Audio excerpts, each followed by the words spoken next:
Earth 2, number 7, written by James Robinson, art by Yildiray Sinar.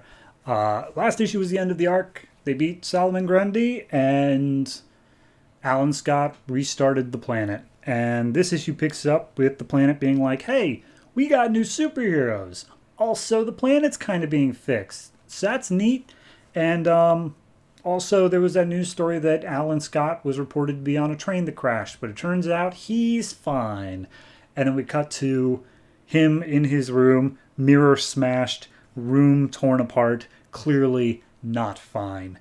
And as he walks his way over to the balcony, it's of course apparent that he's grieving over the loss of his boyfriend slash fiance. And he walks over to the balcony and Hawkgirl's there. And she's like, oh, hey, I'm pretty good at cracking puzzles and whatnot. But here's the thing.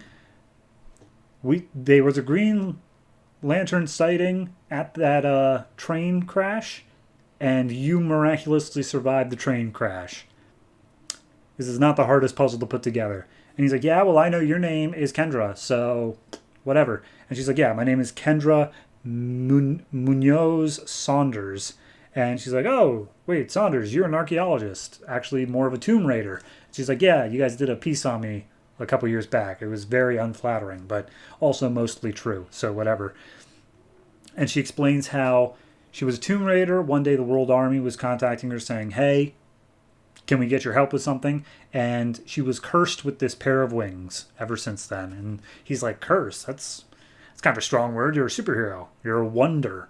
And she's like, yeah, well, you can't really go into a bar with 6-foot wingspan. So anyway, she explains like, hey, look, I'm sorry to hear about your boyfriend, whatever. But here's the thing. We need to form a team. We're the new Wonders. We gotta work together here. We gotta be a team. And Alan's like, no, I'm not really a team player. I'm kind of a lone wolf kind guy, and I don't really need your help.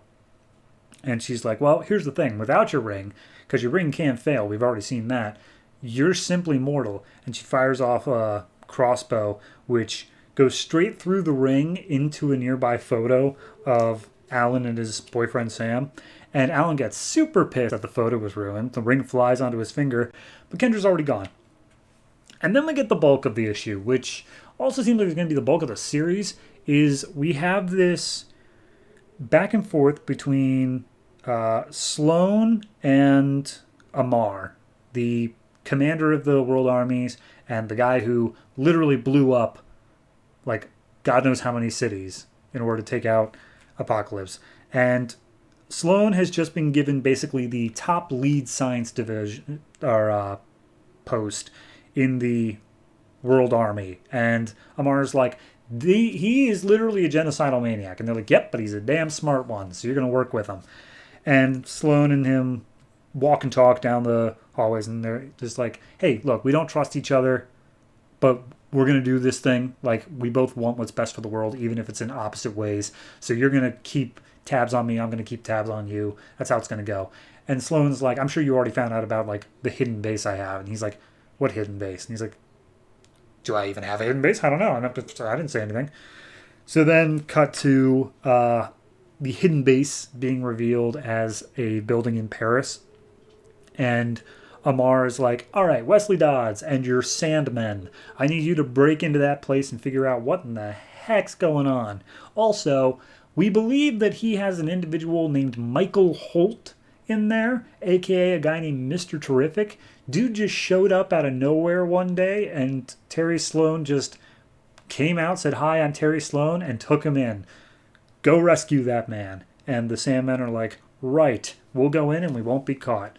So they bust in, but as soon as they get inside, Michael Holt is alive and well, and he's just in there waiting. He's like, Terry Sloane's not in, man. I take a message. Punch. And, big fight scene breaks out.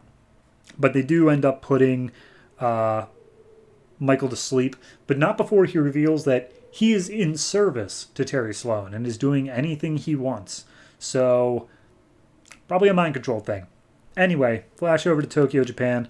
Sloane and Amar are talking about one of the Science Division's earlier projects called Red Tornado, a robot that was designed to be a wonder, but they could never quite get it working. So Sloane's like, I'm going to take this, I'm going to get it working, and we're going to use it. Okay? And it's like, all right, I mean, we weren't that stupid beforehand. Sounds like, you were absolutely that stupid beforehand. That being said, Amar, I don't know if you're stupid.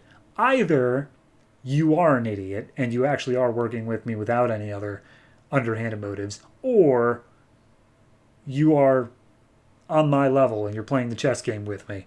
And it's like, I don't know. But regardless, the reason that I have any sort of upper hand on you is that the world doesn't know about you and what you've done. I can easily just leak that and ruin your life. So, got to play that part of the game. So anyway, Dodds is catching up with Amar, saying like, yeah, okay, we got in there, we copied all the science stuff, and then we just razed the place to the ground. All of it's gone. He'll think that we made it look like it was apocalyptic in origin, so I'm sure he won't suspect anything at all. And we got Michael Holt. He is safe. He is here. And Amar's like, you do understand by doing this, you are actually committing treason against the World Army, right? And he's like, yeah, well, Terry Sloan's a dick, so better I work with you than with him. Besides, you guys are going to be playing your chess game or whatever, so have at it. And then we just get one final shot of Sloan standing in front of the Red Tornado saying, don't make no mistake with Terry Sloan, there is no fair play. It's a Mr. Terrific line, for those of you who don't know. It's good. It's fine. I think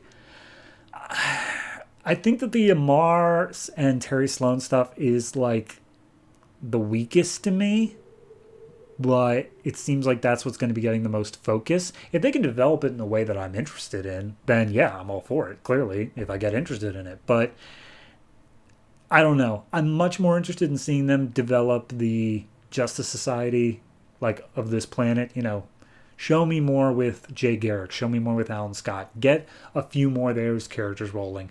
Clearly, we have Red Tornado on the horizon, which is interesting, but I'm not so interested in the political intrigue. If they can make it something I'm cool with, then fine. But as it stands now, it probably gets like it gets a 7 because it is still very well done. It's not a poorly done book. It's just missing the little something it's focusing on the parts I don't particularly enjoy, but I can recognize the quality therein. So 7 for it right now. Hopefully we can either get interesting or pivot to something that is more interesting.